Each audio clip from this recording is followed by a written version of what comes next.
ایسا کرتے ہیں کہ غریب کو مار ہی دیتے ہیں۔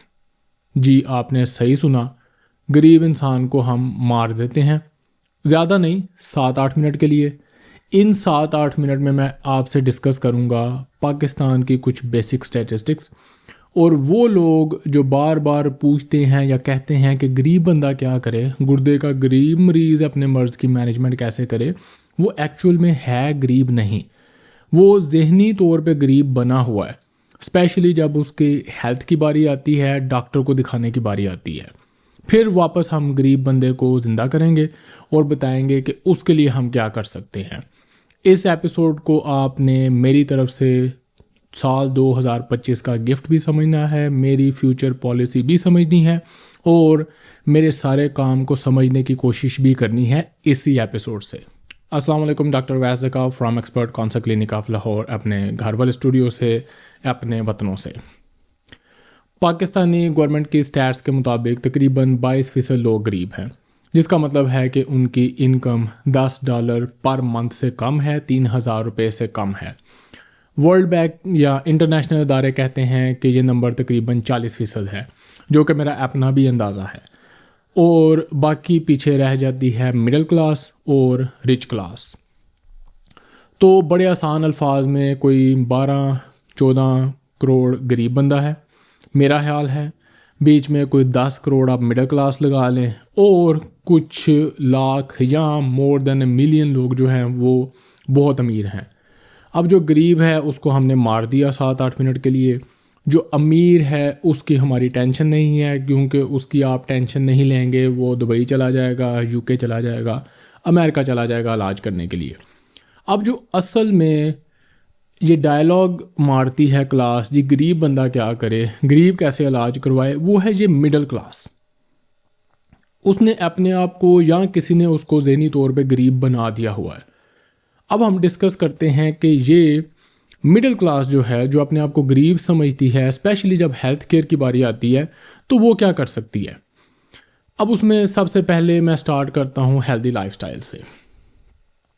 جب آپ اپنا لائف سٹائل چینج کرتے ہیں تو آپ بے تحاشا پیسے بچا سکتے ہیں۔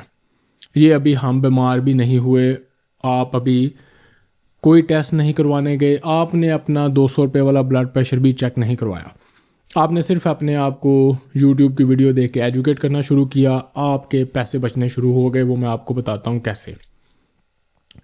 آپ نے اپنے گھر میں چینی لانا بند کر دی، چینی کے سارے پیسے آپ کے سیو۔ آپ کا آٹا 1/3 ہو جانا چاہیے، آپ کے چاول 1/3 ہو جانے چاہیے۔ اس کو ریپلیس کرے گی اچھی سبزیاں، سلاد، انڈے یا اور چیپ پروٹین جیسے کہ چکن۔ اسی طرح جو تلی ہوئی چیزیں ہیں، جو گھی ہے، اس کا استعمال کم از کم آپ کا 10% رہ جانا چاہیے۔ اگر آپ 5 کلو گھی یوز کرتے ہیں تو یہ 1 کلو سے بھی کم پہ آ جانا چاہیے۔ اب یہ ہیں وہ ساری بچتیں جو کہ آپ کو ہیلدی لائف سٹائل سے ملیں گی، جو کہ آپ نے کرنی ہے اور لازمی کرنی ہے۔ اب اگر کوئی مڈل کلاس کا بندہ اپنے آپ کو غریب کہہ کے، اس نے پچھلی عید پہ کپڑے بھی بنائے، اس کے گھر میں 10 کلو چینی بھی جا رہی ہے، 15 کلو گھی بھی لگ رہا ہے، اور وہ میرے پاس آئے اور مجھے کہ ڈاکٹر صاحب میں غریب ہوں، مجھے ڈسکاؤنٹ دیں، تو اس کو پتہ ہے پھر میں اس کو کیا دوں گا۔ اور کل کو اگر میں کسی پاور سیٹ پہ آ گیا تو یہ پیشنٹ کی اسکریننگ ہوگی کہ اس کے گھر میں گھی کتنا جا رہا ہے، چینی کتنی جا رہی ہے۔ جب تک وہ یہ ڈیٹا نہیں دے گا اس کو ہیلتھ کیئر ملے گا ہی نہیں۔ اب ہم آگے چلتے ہیں ہیلتھ مینٹیننس پہ۔ اب فرض کریں اسی مڈل کلاس کو جو اپنا بجلی کا بل افورڈ کر سکتی ہے، ادھار لیے بغیر وہ اپنا بجلی کا بل دیتی ہے، وہ چھوٹے موٹے اپنے ریگولر خرچے کرتے ہیں، بچوں کی ایجوکیشن کرتے ہیں، جنہیں مرنے پہ تحفے تحائف دے سکتے ہیں، رسم و رسومات کرتے ہیں کسی سے ادھار لیے بغیر۔ اب یہی کلاس بڑا اچھا اپنا ہیلتھ اور ہیلتھ کیئر مینٹین کر سکتی ہے ماڈرن لیول پہ، سال میں ایک دفعہ بیسک چیک اپ کروا کے اپنے ڈاکٹر سے، بیسک لیبس کروا کے، جو کہ بڑی کمپریہنسو بھی اگر آپ کروا لیں تو 10-15 ہزار سے زیادہ نہیں بنتی سال میں، صرف ایک دفعہ۔ اگر اس میں کچھ آ جائے وہ ایک ڈیفرنٹ سٹوری ہے، اس کو بھی بڑا اچھا علیحدہ ایپیسوڈ میں ہم ڈسکس کریں گے. لیکن اگر وہ سارے ٹیسٹ آپ کے نارمل آتے ہیں، آپ ہیلدی لائف سٹائل کے ساتھ چلتے ہیں، تو آپ سال ہر سال کسی بڑے ایکسیڈنٹل خرچے، مس فارچون خرچے سے بچ کے اس کو بڑا اچھا مینٹین کر سکتے ہیں. پھر ہم آ جاتے ہیں مرض کی طرف. اب جب ہم مرض کی طرف آتے ہیں، فرض کریں کہ کوئی مریض، جیسے کہ آپ کڈنی ڈیزیز کے مریض یہ ایپیسوڈ دیکھ رہے ہیں اور آپ اس مرض میں مبتلا ہیں، یہ دائمی مرض ہے، اس نے چلنا ہے ساری زندگی آپ کے ساتھ. تو کچھ سویئر انفیکشنز، کچھ سویئر آٹو امیون ڈس آرڈرز، کینسر، بہت بڑے ایکسیڈنٹ، آپ گر گئی، آپ کی ٹانگ ٹوٹ گئی، ایکسیڈنٹ ہو گیا، ماتھا پھٹ گیا، سر پھٹ گیا، ان کو نکال کے جو باقی ہماری جنرل میٹابولک ڈیزیز ہیں، جو کہ ایکچولی 90% سارے ہیلتھ کیئر اور ساری بیماریوں کا کور کرتی ہیں، خرچہ کرواتی ہیں، وہ آپ ہیلدی لائف سٹائل کے ساتھ بڑا اچھا مینٹین کر سکتے ہیں. ابھی بھی جن گھروں میں، جن پیرنٹس کو یا جن میٹابولک ڈیزیز پیشنٹس کو لے کے سارا خرچہ ہوتا ہے، میں گارنٹی کے ساتھ کہہ سکتا ہوں کہ ان کا 90% دوائیوں کا، ہیلتھ کیئر کا خرچہ ختم ہو سکتا ہے ہیلدی لائف سٹائل کے ساتھ. آپ کے کھانسی کے سیرپ، آپ کے جوڑوں کی دردیں، آپ کے معدے کی تذابیت، آپ کے اسی طرح کے چھوٹے موٹے سارے مسئلے، شوگر دیکھنا، چیک کرنا، کنٹرول کرنا، سب کچھ 90% تک تقریباً ہیلدی لائف سٹائل کے ساتھ ختم ہو سکتا ہے. اب آتے ہیں کہ میں اس سارے سلسلے میں اس کلاس کے لیے کیا کر رہا ہوں. سب سے پہلے یہی ہیلدی لائف سٹائل والا، اس کے ذریعے میں ان کی جو فضول خرچے ہیں وہ بند کرواتا ہوں. آپ کا روٹی، آٹا، پانی، ان کے خرچے کم کرواتا ہوں. پھر جب آپ یہ چیزیں کم کریں گے، آپ کا مرض بہتر ہوتا ہے، آپ کی دوائیوں کے پیسے بچتے ہیں. ہمارے مریض سال میں لاکھوں روپیہ بچاتے ہیں صرف دوائیاں بند ہونے کے مد نظر. ان کی جو بار بار فریکوینسی ہوتی ہے فالو اپ کی، ہاسپٹل ایمرجنسی میں بار بار بلڈ پریشر، شوگر ہائی ہونے کی وجہ سے جانے کی، وہ ہم بند کرتے ہیں. Unnecessary uric acid, aspirin, cholesterol اور پتہ نہیں کھانسی کی دوائی، معدے کی دوائی، اس جوڑ کی دوائی، لیفٹ جوڑ کی دوائی، وہ ہم ساری بند کرتے ہیں کیونکہ آپ کو ضرورت ہی نہیں رہتی اور ان چیزوں کی ضرورت ہوتی بھی نہیں اگر آپ ہیلدی لائف سٹائل کے ساتھ چلیں. پھر اس کے بعد جو مریض کی مشکلیں ہوتی ہیں، جو وہ فلاں چیز مرنگا میں پھنسا ہوا ہے، فلاں جڑی بوٹی کھا رہا ہے ان ایڈیشن ٹو میڈیسن، ادھر سے گھر میں 5 کلو چینی نہیں بند کرے گا، 1.5 کلو مرنگا ساتھ دہی میں ڈال کے کھائے گا، اور اس کو سمجھ بھی نہیں آتی کہ میری اگر چیزیں بہتر نہیں ہو رہی تو میں کوئی ایک ہی چیز فکس کر لوں. ادھر سے اس کا چینی کا پیکٹ بند ہوتا ہے، ادھر سے مرنگا کی ضرورت بھی نہیں رہتی. اسی طرح پھر ہم نیکسٹ چلتے ہیں ان کی لیبز پہ. لیب والا میرا ایک ماسٹر سٹروک تھا. میں نے کچھ لیبز کے ساتھ کوشش کر کے مریض کے لیے 25% تک ڈسکاؤنٹ لیا. اس میں میرا فائنینشیل جینیس قسم کا ماسٹر سٹروک یہ تھا کہ ایوریج ہمارے کڈنی ڈیزیز کے پیشنٹ کی ایٹ لیسٹ 3 مہینے میں یعنی کہ فالو اپ کے دوران 20-22 ہزار کی لیبز ہوتی ہیں، اور اس 25% ڈسکاؤنٹ کے ساتھ یہ تقریباً رہ جاتی ہیں 15-16 ہزار کی. یعنی کہ آپ کا ایک پوری ڈاکٹر کی جو فیس ہے انہی لیب میں سے نکل آئی. لیکن اس بچت کی کسی کو سمجھ ہی نہیں آئی. نہ میرا کوئی فائدہ ہوا، نہ لیب کا کوئی نقصان ہوا، پیشنٹ کا فائدہ ہی فائدہ ہو گیا. اسی طرح کے بہت سارے پروجیکٹس میں اور بھی جگہوں پہ کرنے کی کوشش کر رہا ہوں جس سے مریض کو بہت زیادہ فائدہ ہو جائے، بزنس بھی کسی کا افیکٹ نہ ہو اور کسی کا نقصان بھی نہ ہو، یعنی کہ چاروں طرف سے ون ون سچویشن.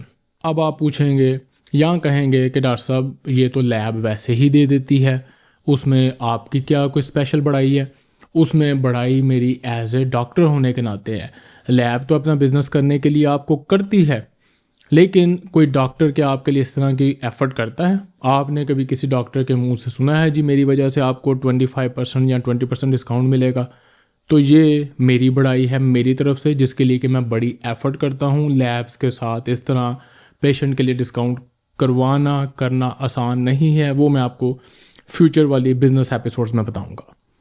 اس کے بعد پھر پیشنٹ کی کیونکہ کنسلٹیشن کم ہو جاتی ہے، وہ صحت مند ہو گیا ہے، اس کو ڈاکٹر کے ساتھ ہر 3 مہینے بعد فالو اپ کرنے کی ضرورت نہیں ہے، تو ہر فالو اپ کی فریکوینسی کم ہو جاتی ہے، وہ 4 سے 6 مہینے پہ چلی جاتی ہے، اور ان فالو اپس پہ پیشنٹ کے کم سے کم ٹیسٹ چاہیے ہوتے ہیں. آپ کی دوائیاں کم ہو گئیں، آپ کے کھانے پینے کا خرچہ کم ہو گیا، آپ کے فالو اپ کی فریکوینسی کم ہو گئی، آپ کے جو لیبز اس فالو اپ پہ ہونی ہیں وہ کم ہو گئی. پھر سب سے بڑا، جو لوگ باہر سے کھانا کھاتے ہیں وہ میں بند کرواتا ہوں، اور وہ بند ہونا چاہیے، وہ ایک بہت بڑی بچت ہے. اب سوال یہ ہے کہ کیا ان چیزوں سے کوئی فرق پڑتا ہے؟ ان چیزوں سے فرق پڑنا چاہیے، اور انہی چیزوں سے ہی فرق پڑنا ہے. اس کے علاوہ کوئی آپ کا تیل کا کنواں تو نہیں نکلنا، نہ میرے کلینک کے نیچے سے کوئی تیل کا کنواں نکلنا ہے، اور نہ کوئی منو سلوا ہمارے اوپر سے نازل ہونا ہے. اور جو حکومت آپ کو فری میں کچھ دیتی ہے وہ بھی تیل کے کنویں والوں سے مانگ مونگ کے ہی دیتی ہے، جو کہ ایک اچھا طریقہ نہیں ہے. تو ہم نے خود ہی کفایت شعاری کر کے، اپنے آپ کو آرگنائز کر کے، اپنے مڈل کلاس کو، جو کہ اپنے آپ کو غریب سمجھتی ہے، اس کی بہتری کے بارے میں سوچنا ہے.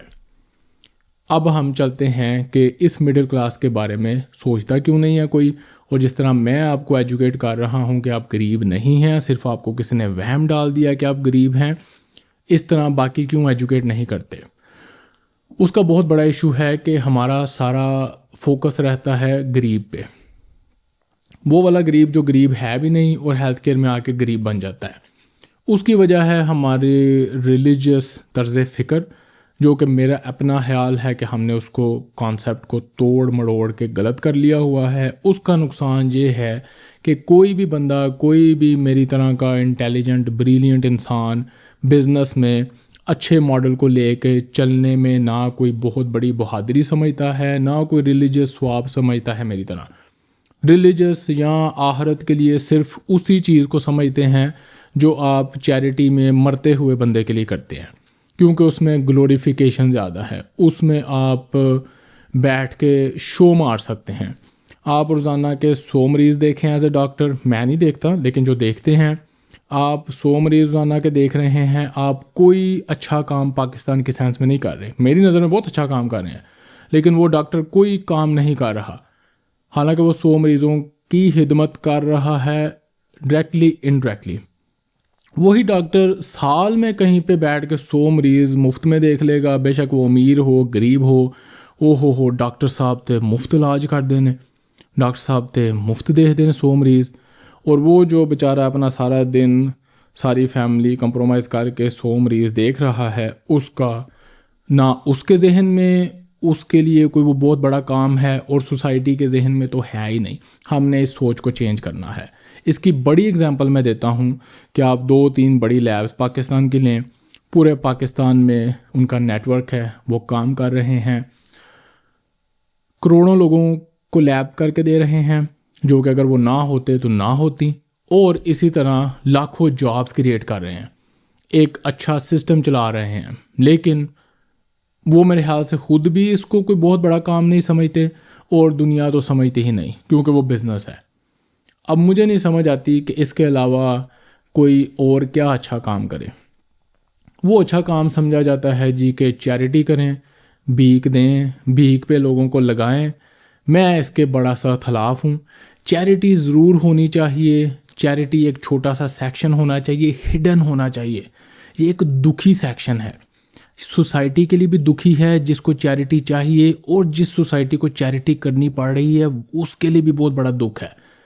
ایک قرض ہے ایک طرح کی. اور اس کی بیسٹ ایگزامپل، باقی تو آپ چھوڑیں، 2-3 جو ہمارے بڑے واقعات ہیں، جب حضرت ابو بکر کے زمانے کوئی زکوٰۃ لینے کے لیے بندہ ہی نہیں بچا تھا. یہ اسلام کا سسٹم ہے کہ ہم نے دولت کو ڈسٹریبیوٹ کر کے غربت کو، چیریٹی کو ختم کرنا ہوتا ہے، یہ نہیں کہ چیریٹی کو اور پروموٹ کرنا ہے.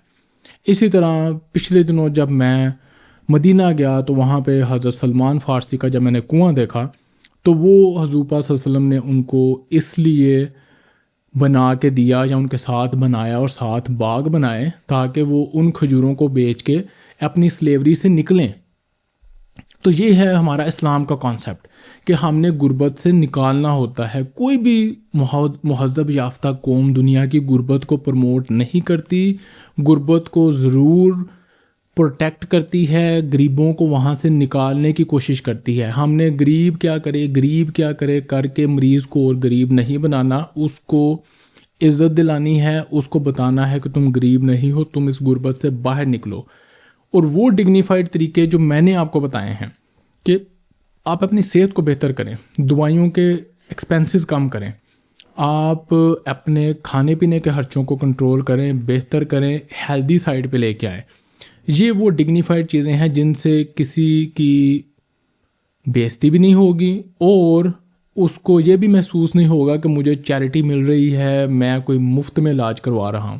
کیونکہ پاکستان میں کون سے کوئی چیریٹی والے ادارے آپ کو عزت کے ساتھ ڈیل کرتے ہیں، اور وہ کر بھی نہیں سکتے، کیونکہ اب جتنا مرضی چیریٹی کو پروموٹ کریں، اس کو گلوریفائی کریں، چیریٹی والی جگہ پہ آپ کو جا کے پھر بھی دھکے ہی پڑنے ہیں۔ جس بندے نے آپ کو ڈیل کرنا ہے وہ جتنا مرضی اچھا ہو جائے، اس کے ذہن میں ایک بات آتی ہے کہ یار یہ چیریٹی والا ہے، مفت آئے گا، مفت والا آئے گا۔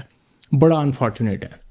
ہم چیریٹی اور بزنس کے کانسیپٹ کو فیوچر میں میڈیسن کے پردے میں ڈسکس کرتے رہیں گے۔ میں آپ کا کانسیپٹ چینج کرنے کی کوشش کروں گا، ہم اس پہ ڈیبیٹ بھی شروع کر سکتے ہیں، لیکن ہم اینڈ میں چیریٹی بھی ضرور کریں گے، ہم بھی کرتے ہیں۔